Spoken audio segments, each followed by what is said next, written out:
राजीमतिं य प्रविहाय मोक्षे स्थितिं चकार पुनरागमाय सर्वेषु जीवेषु दया दधानस्तं नेमिनाथं प्रणमामि भक्त्या तं नेमिनाथं प्रणमामि भक्त्या तं नेमिनाथं प्रणमामि भक्त्या। गुरु अर्हत गुरु सिद्ध गुरुराचार्य पाठ कहा। गुरु साक्षात् परम साधु तस्मै श्री गुरवे नमः। तस्मै श्री गुरवे नमः। तस्मै श्री विराट गुरवे नमः। नमः श्रीवर्धमानाय निर्धूतकलिलात्मने सालोकानां त्रिलोकानां यद्विद्यादर्पणायते यद्विद्यादर्पणायते यद्विद्यादर्पणायते। यह बोलिए अनंतानंत सिद्ध परमेश जी भगवान की, 2400 तीर्थंकर भगवान की, देवादिदेव श्री आदिनाथ भगवान की, देवादिदेव श्री वासुपूज्य भगवान की, देवादिदेव श्री शांतिनाथ भगवान की, मूल नायक श्री नेमिनाथ भगवान की, वर्तमान शासन नायक श्री महावीर भगवान की, चिंतामणि पाशनाथ भगवान की। यह बोलिए परम पूज्य आचार्य श्री समंत भद्र मुनिराज की, परम पूज्य वात्सल्य दिवाकर आचार्य श्री विमल सागर जी महाराज की, तपस्वी सम्राट आचार्य श्री सन्मति सागर जी महामुनिराज की। यह बोलिए मम दीक्षा प्रदाता कनाचार्य गुरुवर 108 विराग सागर जी महामुनिराज की, पट्टाचार्य श्री विशुद्ध सागर जी महामुनिराज की, शमनाचार्य श्री विनिश्चय सागर जी महामुनिराज की, द्वाश्यांगमयी जैनवानी माता की, 3 करोड़ 9 करोड़ मुनिराजों की, अहिंसामयी विश्व धर्म की।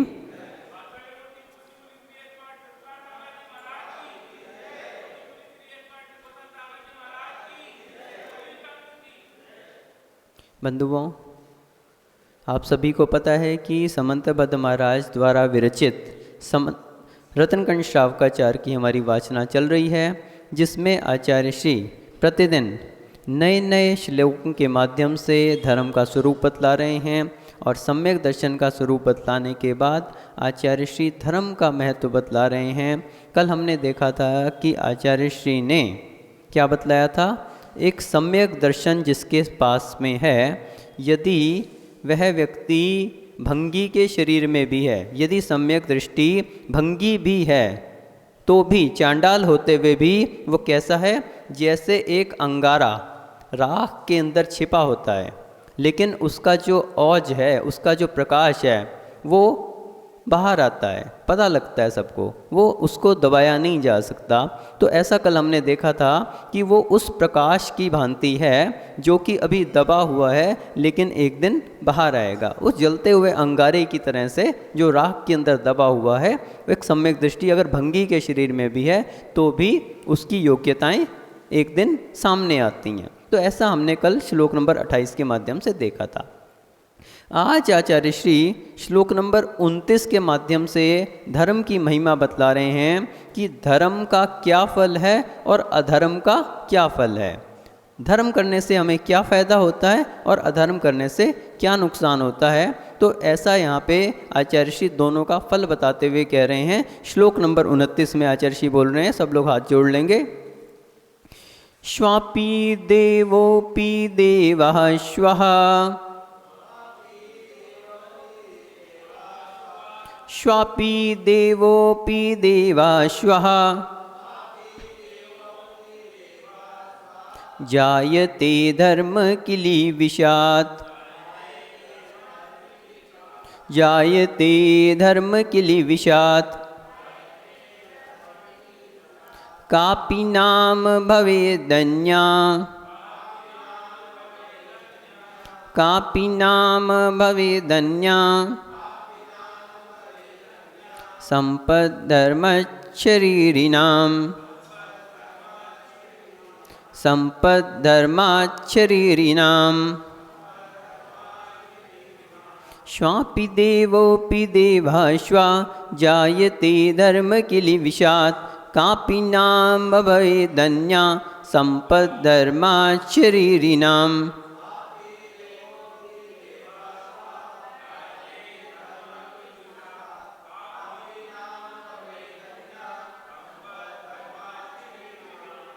So here Acharya Shri is describing by religion a dog can become a god, and by non-following the religion a god may become a dog. So there are two things. One is D-O-G dog and another is G-O-D dog, god. So Acharya Shri is telling that Shwapi, Shwa means kutta, a dog can become Devaha means god. God means here a divine God. The God means here a divine person, and by non following the religion a God means a देव, जो स्वर्गों के जो देव होते हैं वहाँ पर उनकी बात हो रही है. ए गॉड में बिकम डॉग. कुत्ता जो है वो देव भी बन सकता है और देव जो है वो कुत्ता भी बन सकता है. कापी नाम भवे धन्या. सो whatsoever property, whatsoever wealth, that there is not any wealth or property that cannot be earned by religion. So the persons who are following the religion, they get the whole wealth, property and everything in their life. When a dog can become God, then these properties and everything are very little things. So that's why Acharya Shri is here saying that we should follow the religion in our life. That is the most important thing. यहाँ श्लोक number 29 के माध्यम से आचार्य श्री ये बतलाना चाह रहे हैं कि धर्म और अधर्म का क्या फल है. तो आचार्य श्री यहाँ बता रहे हैं कि धर्म के माध्यम से एक कुत्ता भी क्या हो जाता है, देव हो जाता है, स्वर्ग में देव हो जाता है. और एक अधर्म के कारण, पाप के कारण स्वर्ग का देव भी क्या हो जाता है, कुत्ता हो जाता है.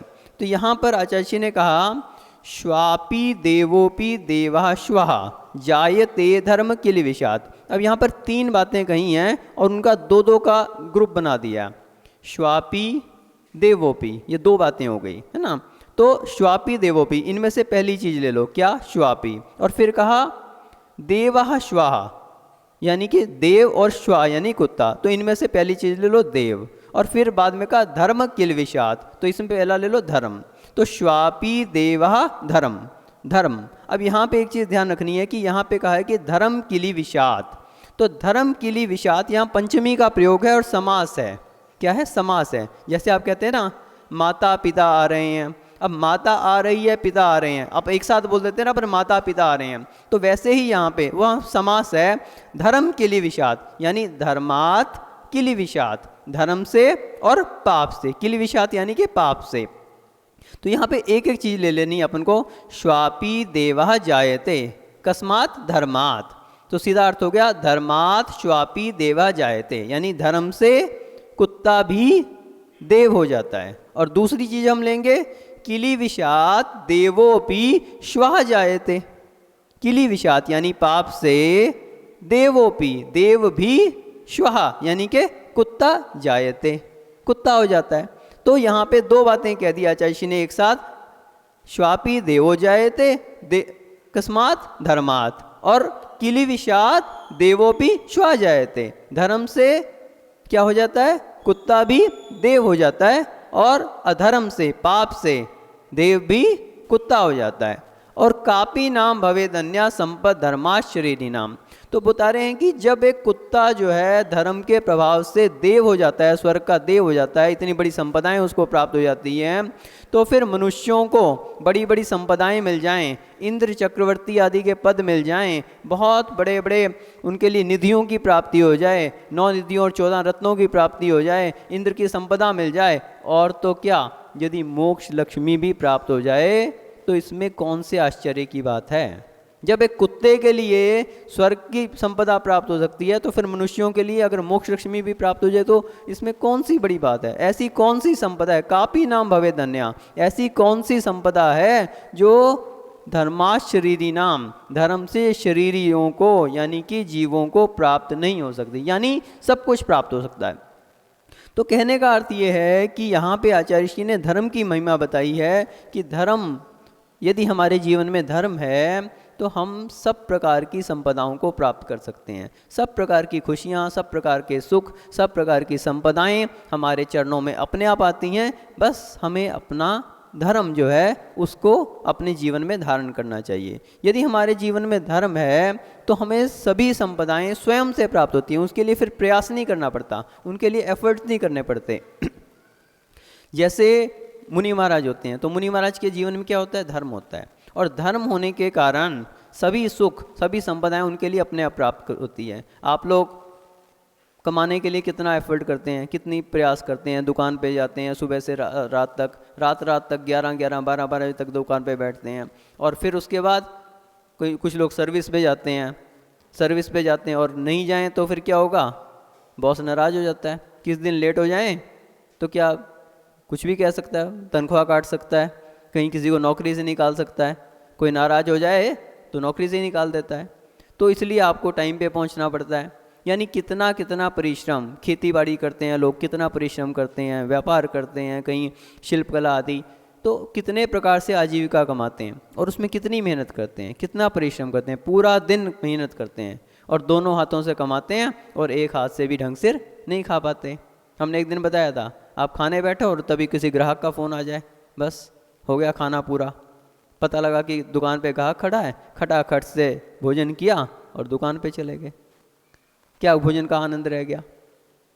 और कहीं और किसी तरह से कोई व्यक्ति ना तो घर के सुख भोग पा रहा है, ना भोजन ढंग कर पा रहा है, और पूरी तरह से जो है बस कमाने ही कमाने पे लगा हुआ है। तो ऐसे धन का क्या लाभ? और एक मुनि महाराज होते हैं, एक भी हाथ से नहीं कमाते। किसी भी महाराज, ना तो उनको कोई दुकान चलानी है, ना उनके लिए कहीं सर्विस पे जाना है, ना उन्हें किसी की चाकरी करनी है, ना उन्हें कोई शिल्पकला कृषि आदि करनी है, लेकिन दोनों हाथों से खाते हैं आराम से, और बिल्कुल आराम से। कितने लोग मना के खिलाते हैं, कितने लोग, कितनी माताएं, कितने बंधुजन जो है उनको मना के, महाराज एक गिलास, थोड़ा सा तो ले लो, वो मना करते हैं, लेकिन वो मना के खिलाते हैं। तो ये कैसे है? ये किस कारण से है? क्योंकि उनके जीवन में धर्म है। जिसने धर्म को अपने जीवन में धारण कर लिया, अभी सभी संपदाएं, आप लोग प्रॉपर्टी के लिए कितना पैसा जो है कमाते हो, प्रॉपर्टी बनाने के लिए, अपना मकान बनाने के लिए, और मुनि महाराज कोई मकान, कोई दुकान उनकी नहीं रहती, लेकिन जहाँ से निकलते हैं, महाराज चरण प्रक्षालन करने हैं, महाराज हमारे यहाँ एक पाँव डाल दो। पड़गान के लिए आप देख लो कितने लोग खड़े होते हैं, हमारे यहाँ पड़गान हो जाए, हमारे यहाँ आपस में लड़ाई होती है कि आज हमारे यहाँ पड़गान हो जाए। तो ये यानी लोग अपनी प्रॉपर्टी के लिए इतना परिश्रम करते हैं, और मुनि महाराज किसी प्रॉपर्टी से कोई संबंध नहीं रखते, लेकिन लोग अपनी प्रॉपर्टी लेके खड़े रहते हैं कि हमारे बस चरण डाल दो आप तो हमारे यहाँ, हमारे धन्य हो जाएगा मकान, हमारी दुकान धन्य हो जाएगी, हमारा खेत, हमारा कल्याण कहीं से निकल जाए बस। मुनि महाराज अहो भाग्य मानते हैं।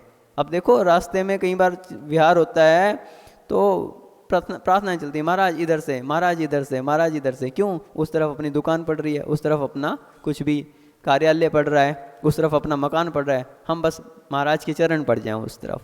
तो कितना बड़ा एक पुण्य है कि सभी प्रॉपर्टीज, सभी लोग अपना पैसा, अपना धन लेके तैयार खड़े रहते हैं समर्पित करने के लिए।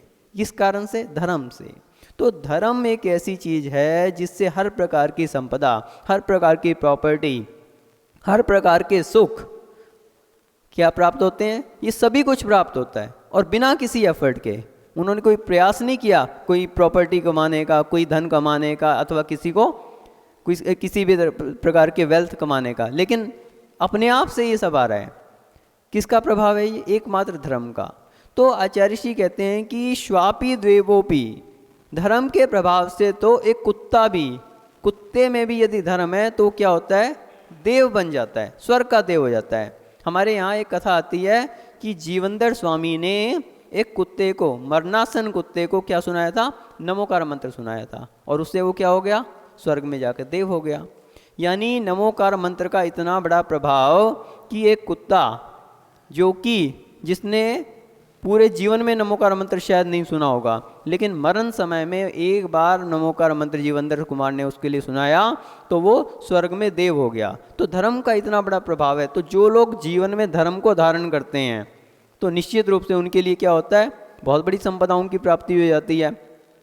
तो इसलिए हमें अपने जीवन में धर्म को धारण करते रहना चाहिए। हमारे यहाँ अनेकों ऐसे उदाहरण आते हैं कि अनेक त्रियंच जिन्होंने सदगति को प्राप्त कर लिया, अनेकों त्रियंचों ने।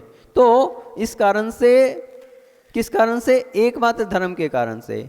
हमारे आचार्य श्री विराग सागर जी महाराज जो कि सलेखना समाधि जिनके लिए बताते हैं कि इतनी सलेखना समाधियाँ उन्होंने करवाई अपने जीवन में कि वर्तमान में शायद किसी ने भी नहीं करवाई होंगी।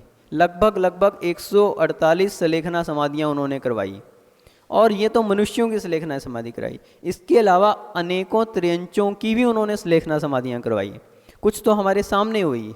और इसके अलावा अनेकों पशु पक्षी त्रियंच उनके चरणों में आते थे, और कई त्रियंचों का तो स्वास्थ्य लाभ हो जाता था, और कई त्रियंच जो हैं सलेखना समाधि पूर्वक मरण करते थे तो उनके लिए सदगति हो जाती थी। तो हमने देखा कि अनेकों त्रियंच, कहीं उन्होंने कबूतर की, कहीं चिड़िया, कहीं हाथी, कहीं गायें, सांप, बिल्ली, बंदर, ऊंट, हिरन, अनेकों त्रियंच उनके संपर्क में आते थे। और हमारे पास कुछ कलेक्शन भी है जिसमें आप देखो कहीं हाथी का चित्र, कहीं हिरन का, घायल कबूतर का, कहीं बत्तखों का, ऊंट का, और कहीं बिल्ली का, बंदर का, और अनेक लंगूर, गायें, अनेकों त्रियंच उनके संपर्क में आते थे, उनकी शरण में आते थे, और वो उनके लिए संबोधन भी देते थे। एक बार हमने देखा विहार चल रहा था, और विहार में एक जगह खुदाई चल रही थी। तो खुदाई में क्या हुआ, एक सांप जो है वो कहीं खुदाई में बीच में आ गया, और उसको जो है उसका एक हिस्सा तो कट के जमीन के अंदर फंसा हुआ था, और दूसरा उसका जो मुंह वाला हिस्सा था वो बाहर था। तो पूज्य गुरुदेव ने जैसे ही देखा तो उसको सांप को संबोधन किया उन्होंने। तो ये उसका देखो कितना बड़ा भाग्य उस सांप का, एक ऐसा प्राणी जिसके लिए कभी कल्पना नहीं की जा सकती कि उसके लिए मरणासन समय में एक इतने बड़े आचार्य का सानिध्य प्राप्त हो जाएगा। कितना बड़ा उसका पुण्य का उदय आया कि उसको अंत समय में, जो उसका एक ऐसा समय चल रहा था कि वो कट चुका था, खुदाई के समय खुदाई चल रही थी और उसमें वो कट गया था, और उसका एक हिस्सा तो जमीन ही में दबा रह गया था, और लेकिन जो उसका मुख वाला हिस्सा था उसमें अभी वो जीवित था। हमारे सामने की बात है, पूज्य गुरुदेव ने उसके लिए आशीर्वाद दिया, निश्चित रूप से उसने गति अच्छी पाई होगी। ऐसे ही एक पक्षी जिसको किसी बिल्ली आदि ने क्या कर दिया था, घायल कर दिया था, तो पूज्य गुरुदेव के जैसे ही संपर्क में आया, पूज्य गुरुदेव ने बच्चों को बोला कि इसको उठा के ले आओ। तो उठा के ले आए, उसको चारा मतलब थोड़ा दाना आदि दिया, पानी वानी पिलाया, और फिर आचार्य ने 1 दिन 2 दिन तक जो है उसको अपने पास में वहीं पे रखा। चिड़िया वगैरह को तो कई बार हमने देखा आचार्य अपने कमरे में रख लेते थे। एक बार दमोह में एक बिल्ली, घायल बिल्ली थी, उसको आचार्य ने लगभग 2-3 दिन जो है अपने कमरे में रखा, और दूध मंगवा के उसको पिलाया, और फिर वो ठीक हो गई। तो ऐसे अनेकों पक्षी, और कईयों को जो है जिनका अंत समय आ गया तो उनके लिए नमोकार मंत्र। एक चिड़िया के लिए अथवा एक पक्षी था, पूज्य गुरुदेव ने हमारे सामने उसके लिए 5 अनुव्रत दिए, उस जीव के लिए अंत समय में 5 अनुव्रत ग्रहण करवाए उसके लिए, क्योंकि त्रियंचों के अंदर भी क्षमता रहती है। क्या क्षमता रहती है, वे देश व्रत को धारण कर सकते हैं, सकल संयम को धारण नहीं कर सकते, लेकिन देश व्रत को धारण करने की उनकी क्षमता रहती है। तो उन्होंने 5 अनुव्रतों का धारण करवाया, और उसकी बहुत अच्छी सलेखना समाधि करवाई। एक हाथी के विषय में बतलाते हैं कि एक चिड़ियाघर में एक हाथी था, और वो हाथी जो है बिल्कुल अंत समय था उसका। तो पूज्य गुरुदेव का वहाँ पे किसी कारण से वहाँ पे रुकना हुआ, रात्रि प्रवास हुआ, या जो भी था, शायद साउथ की ये बात है, हम तो नहीं थे उस समय। तो भट्टारक जी वगैरह के वहाँ पे कोई हाथी था, तो उसके मरणासन पे पूज्य गुरुदेव ने उसके लिए संबोधन दिया। तो ऐसे अनेकों, गायों का तो बहुत बार देखा हमने, गर्मियों में गायों के लिए पानी नहीं मिल पाता, और वे जो क्या होती हैं, बेहाल हो जाती हैं पानी के कारण और के कारण, या कोई किसी से टकरा गई सड़क वादी से, तो सड़क के किनारे पे अनेक बार देखा कि गायें जो हैं होती हैं बिल्कुल मरणासन पे होती हैं कईयों का तो, और पूज्य गुरुदेव उनको संभाल। अनेकों बार हमने देखा कि पूज्य गुरुदेव ने अपने कमंडल का पानी पिलाया गायों के लिए, और बहुत बार तो हमें सौभाग्य मिला, पूज्य गुरुदेव का कमंडल का पानी जैसे ही खत्म हुआ सो हमने अपने कमंडल का पानी गुरुदेव के कमंडल में डाल दिया कि आप तो और पिलाओ इसको। हमें भी इसका सौभाग्य मिल जाए कि हमारे कमंडल का पानी भी पूज्य गुरुदेव के हाथ से उस मरणासन गाय के, अथवा वो तो गाय स्वस्थ हो गई या फिर जो है अगर सलेखना पूर्वक उनका मरण हो गया तो उनकी गति भी सुधर गई। तो ऐसे अनेक हमने देखे कि पूज्य गुरुदेव के आशीर्वाद से अनेकों जो त्रियंच हैं उन्होंने सलेखना समाधि को प्राप्त किया और अपनी गति सुधार ली। तो कहने का अर्थ ये है कि जो व्यक्ति अंत समय में भी धर्म कर लेता है तो वो स्वर्ग में देव हो जाता है। आप देखते हैं ना, पार्श्वनाथ भगवान ने क्या किया था, मरते हुए नाग नागिन को धर्म का उपदेश दिया था और जिससे वो क्या हुए, स्वर्ग में देवता हो गए, पद्मावती और धर्मेंद्र हुए, सबको विदित है ये। तो एक मंत्र का प्रभाव, एक धर्म का प्रभाव हमारे जीवन में बहुत बड़ा पड़ता है और ये जरूरी नहीं है कि वो सुन पाए या ना सुन पाए। अब आप कहेंगे कि चींटी अगर मर रही है तो उसको नमोकार मंत्र सुनाना चाहिए, नहीं सुनाना चाहिए? शिखरचंद जी, कोई चींटी मर रही हो और आप देखें अब चींटी के तो कान ही नहीं होते, अब उसे नमोकार मंत्र सुनाओगे या नहीं सुनाओगे? सुनाना चाहिए। क्यों सुनाना चाहिए?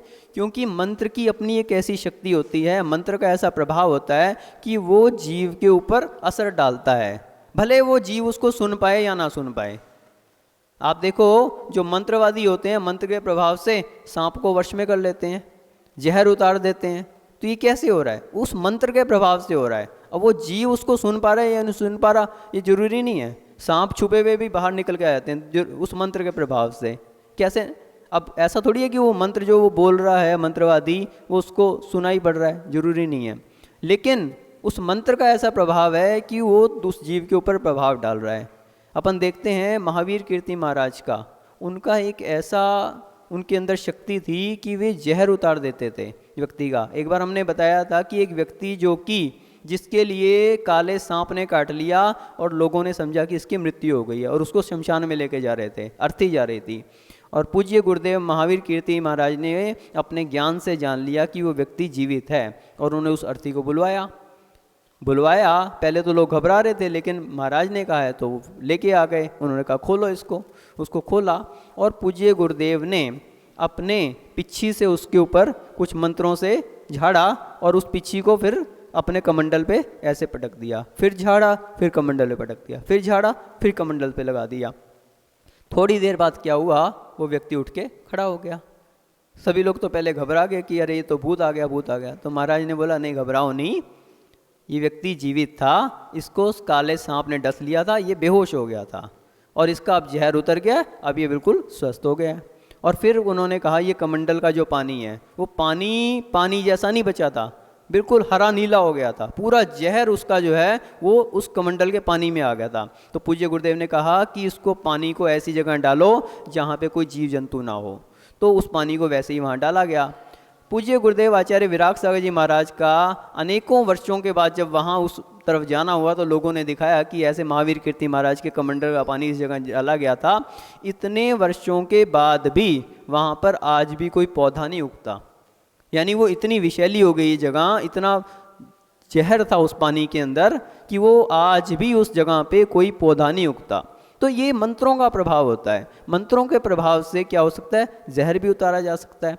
तो हम यहाँ पे बात कर रहे थे कि कुत्ता जो है वो क्या हो गया था, देव हो गया था।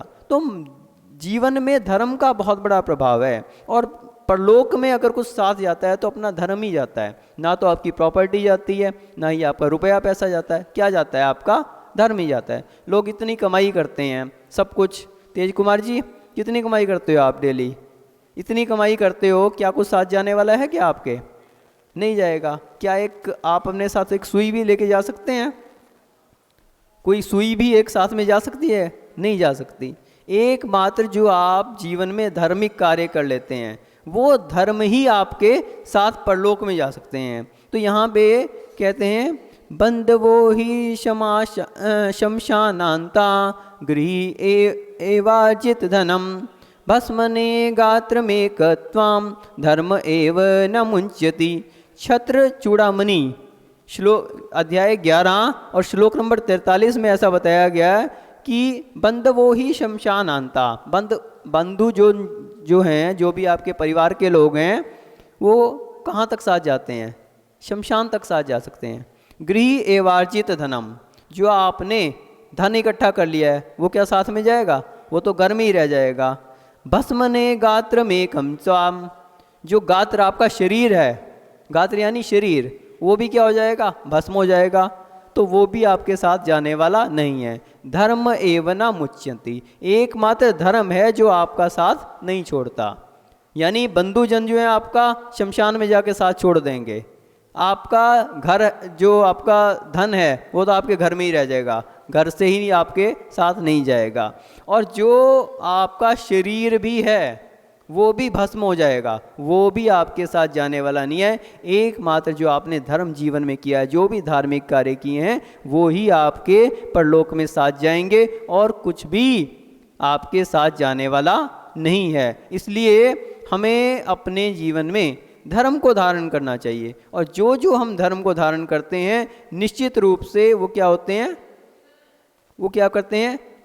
परलोक में भी सुख को प्राप्त करते हैं। तो वही बात यहाँ पे आचार्य श्री कहते हैं कि श्वापि देवोपि देवश्वा, यानी धर्म के प्रभाव से कुत्ता क्या हो गया? देव हो गया। और दूसरी बात आचार्य श्री ने यहाँ पे क्या कही?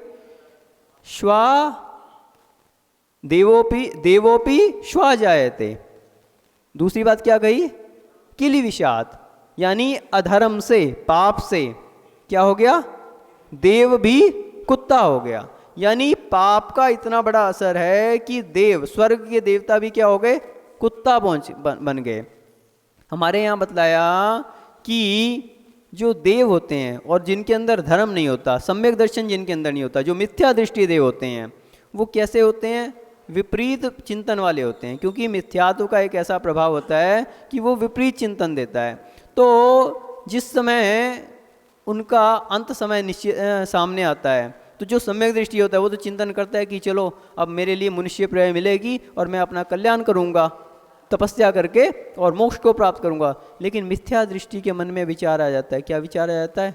अरे वो माता के उदर में मैं 9 महीने तक पड़ा रहूँगा, जितना वैभव मेरे को प्राप्त हुआ है ये सब छूट जाएगा मुझसे, अरे कैसे होगा? वो चिंतन में आकुलित हो जाता है। और वो माँ के उदर में ऐसे कृमि आदि के बीच में ऐसे गंदे स्थान पे मेरे को 9 माह निकालने पड़ेंगे। तो वो ऐसा चिंतन में डूबता है। तो फिर उसमें क्या होता है? उसके लिए जो है कर्म का बंध होता है और वो क्या हो जाता है? एक इंद्रिय भी बन सकता है।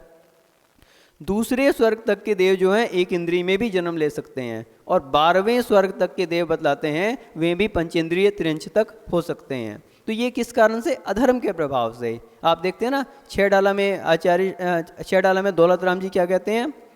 कभी अकाम निर्जरा करे, भुवन त्रिक में सुरतन धरे, विषय चाह दावानल दहो, मरत विलाप करत दुख सहो, जो विमान वासी हूँ थाई, सम्यक दर्शन बिन दुख पाई, तहते चैथा वर्तन धरो, यूं परिवर्तन पूरी करो। तो कभी अकाम निर्जरा अगर की थी, उसके प्रभाव से भुवंत्रक में देव भी हुआ, तो भी विषयों की चाह के कारण मरते समय उसने विलाप कर लिया। क्यों? पूरी जिंदगी तो विषयों को भोगा और जब छूटने लगे तो विलाप करने लगा। तो उससे क्या हो गया? उसकी दुर्गति हो गई। और विमानवासी देव भी अगर हो गया, वैमानिक देव भी हो गया उच्च जाति का, लेकिन सम्यक दर्शन नहीं था, तो उसमें भी वो दुखी ही रहा। और उसके अंत में क्या हो गया? स्थावर का तन धारण कर लिया, एक इंद्रिय में पैदा हो गया। तो किस कारण से?